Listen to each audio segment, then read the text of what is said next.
In the fall of 2025, a single company in Taiwan was manufacturing over 90% of the world's most advanced computer chips, the ones inside your phone, your car, your bank, and every major AI system on Earth. That company doesn't sell weapons. It doesn't fly a flag at the UN. And most people outside the industry couldn't pick its headquarters out on a map. But if a single earthquake, a single blockade, or a single decision in Washington or Beijing went wrong tomorrow, the global economy would not just slow down, it would seize. This is the story of how one factory floor became the most important piece of real estate on the planet, and why 3 governments are now willing to spend hundreds of billions of dollars to make sure they never have to depend on it again. The company is TSMC, the Taiwan semiconductor manufacturing company. It doesn't design the chips that power your iPhone, your NVIDIA graphics card, or the servers training the world's AI models. It just builds almost all of them. TSMC pioneered a business model most people had never heard of until a few years ago, the pure play foundry. Apple, AMD, NVIDIA, Qualcomm, they design the chip. TSMC turns that design into physical silicon at a scale and precision nobody else on Earth has matched. By 2025, independent industry trackers put TSMC's share of the global contract chip-making market at somewhere north of 2/3, and when you narrow that down to the most advanced, smallest nanometer chips, the ones that power cutting-edge AI, the number climbs even higher. Samsung is a distant second. China's SEMIC is further behind still, restricted from the most advanced lithography tools it would need to close the gap. Which means almost every advanced chip on Earth, the ones inside data centers in Virginia, phones in Lagos, missile guidance systems in Seoul, passes through fabrication plants on one island, roughly 100 miles off the coast of a country that claims to own it. That is not a supply chain. That is a single point of failure for the entire global economy. Here's why that matters more than almost any other resource dependency in the modern economy. Oil choke points are dangerous, but oil has substitutes and stockpiles. Advanced semiconductors don't. There is no strategic reserve of 2-nanometer chips sitting in a bunker somewhere. If the fabs stop, production doesn't just slow, entire product categories stop shipping within weeks. TSMC itself has said the global semiconductor market is on track to blow past $1 trillion in annual revenue, on its way toward $1.5 trillion by decade's end. And the company projects more than half of that will be driven by AI and high-performance computing alone. That's not a niche industry anymore. That's the substrate underneath every other industry: finance, defense, logistics, healthcare, and the AI systems increasingly making decisions inside all of them, which is exactly why Taiwan's position stopped being just an economic story and became a geopolitical one. Analysts have a name for this: the Silicon Shield.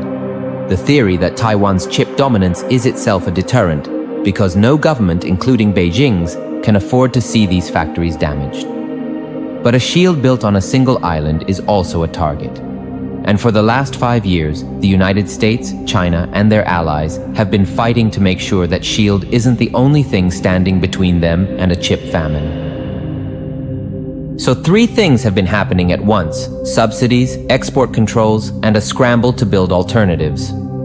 On subsidies, the United States, the European Union, Japan, and South Korea have each rolled out billions of dollars in incentives to pull chip production onto their own soil.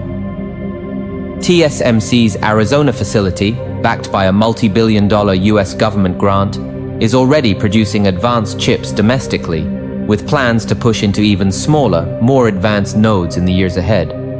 On export controls, this is where the story gets genuinely messy. Washington spent 2022 through 2025 building an increasingly tight wall around China's access to advanced chips and the tools needed to make them. Then, in 2026, that wall started to wobble. In January 2026, US regulators shifted their review policy on certain advanced chips, including NVIDIA's H200, from an almost automatic denial to a case-by-case review, provided exporters met a strict set of conditions.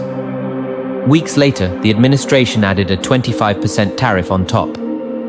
Congress pushed back hard, with lawmakers introducing legislation to claw back control over chip licensing decisions. China, for its part, didn't wait around. Beijing tightened its own export controls on rare earth elements and the magnets built from them. Materials the chip and defense industries can't function without, effectively weaponizing its dominance in raw materials, the same way Washington has weaponized its dominance in chip design and lithography tools.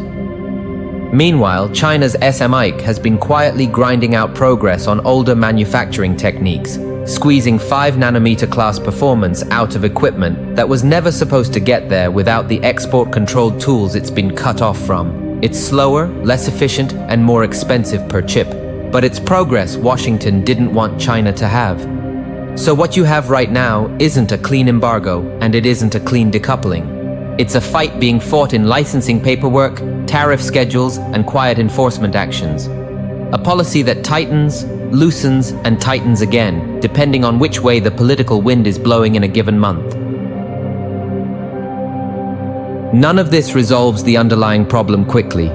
Building a leading-edge fab takes years and tens of billions of dollars, and the most advanced production, the 2-nanometer chips and beyond, is still concentrated overwhelmingly in Taiwan, no matter how many ceremonial groundbreakings happen in Arizona or Dresden. That means for at least the rest of this decade, the choke point stays a choke point. Every new restriction, every new subsidy, every new tariff is really just an attempt to buy leverage and time, not to actually replace what one island off the coast of China can do. And that leaves the world's most advanced economies in an uncomfortable position, dependent on the stability of a place that sits at the center of the single most dangerous flashpoint in great power relations today. Every empire has had a resource it couldn't live without: salt, oil, steel. This generation's is a wafer of silicon smaller than a coin, built to tolerances measured in atoms. The countries that understood that first are the ones spending the next decade trying to control it. The rest are finding out the hard way what happens when they don't. If you want to understand where global power is actually shifting, not the headlines, the infrastructure underneath them, that's what this channel is for. Subscribe, and I'll see you in the next one.